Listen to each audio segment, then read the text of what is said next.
A major move could be incoming for the Houston Rockets after news of a newly released veteran guard in the NBA. We're going to give you all those details of that release and the implications this can have on what the Houston Rockets roster looks like heading into the 2025-2026 season. This could be the perfect move for the front office for Rafael Stone to make right before the season starts. All those details right here on Rockets Digest. Hello, everybody. I'm your host, Donovan Ricondo, and we appreciate you joining us.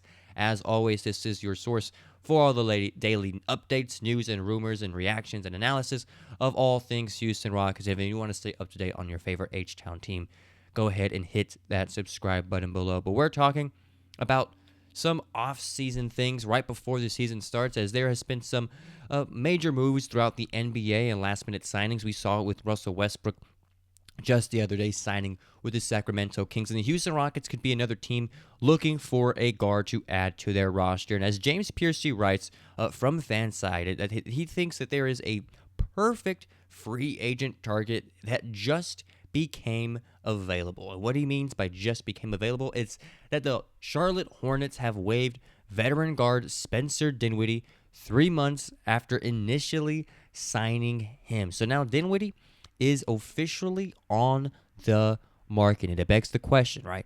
The Rockets had, with the injury to Fred VanVleet, it begs the question, should the Rockets go after Spencer Dinwiddie? Now, there is going to be a lot of, figuring out the numbers and figuring out what exactly that would look like in terms of what the roster and salary cap looks like. But as James Piercy breaks it down, he said Steph Curry's not walking in the door. You're not going to be signing somewhere like that. And of course, the Rockets are operating above the first apron, and it would be complicated to get him on the team.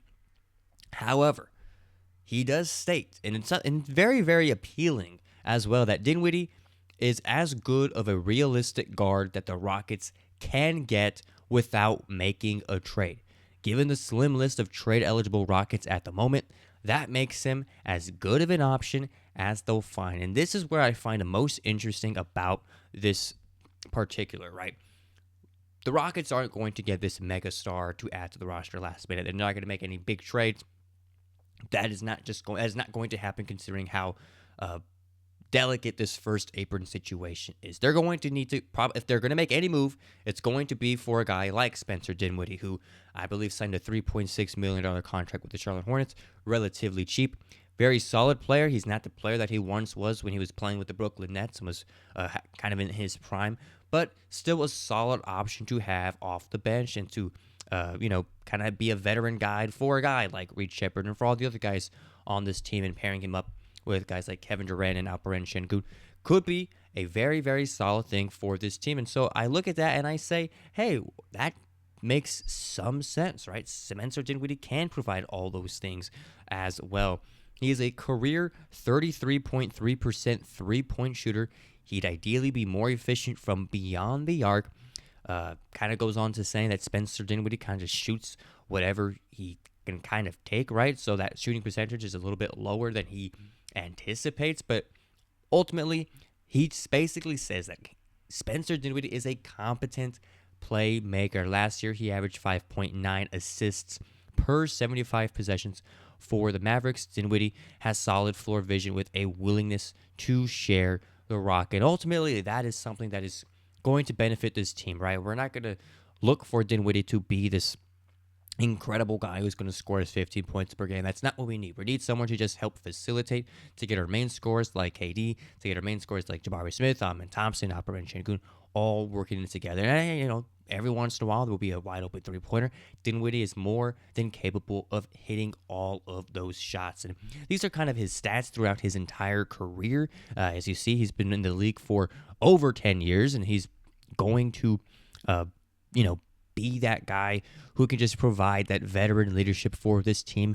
And, he had a solid year last year, considering how old he is and his trajectory in the NBA. 11 points last year, 10 before that.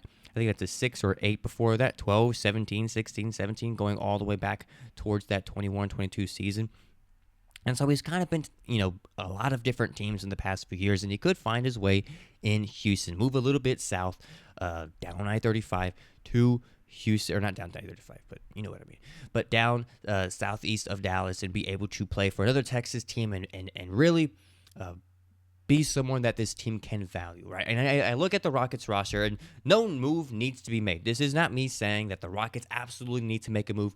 I do think Reed Sheppard, Amen Thompson kind of splitting that point guard duties as kind of planned before Fred VanVleet got hurt. They were kind of aiming and shooting for Amen Thompson to kind of take over some sort of the point guard positions and become more adaptable to that. I do think they are okay in that. Of course, you still have Aaron Holiday on the bench as well. So the no move absolutely needs to be made. But I do think Rafael Stone should definitely consider this, right? Spencer Dinwiddie is a pretty solid player that you're getting for a very, very cheap price. And Rafael Stone has said before, right? Everything is on the table for him. Everything, and everything. So I can guarantee you that he's looking at this situation in some aspect, and he's just going to kind of analyze it, see if the money makes sense, see what they need to do to kind of make all the cap stuff make sense. But in terms of just basketball, Spencer Dinwiddie would absolutely be a perfect fit for this roster. Now, in terms of who you would have to give up, maybe it's worth it, maybe it is not. But it is very, very appealing to have this guy on the market, a solid player that the Rockets could definitely go after, that I think can integrate into this team very, very easily. The only downside, or not the only downside, but the main downside that I would say about Spencer Dinwiddie is just defense. That sometimes defense is not necessarily his strong suit. He's, again, very much a guard and is mainly focused on offense. So his defense is something that could be a turnoff for Rafael Stone, could be a turnoff for Ime Udoka. As many of you know, this is a team that prides itself on defense. This is the reason why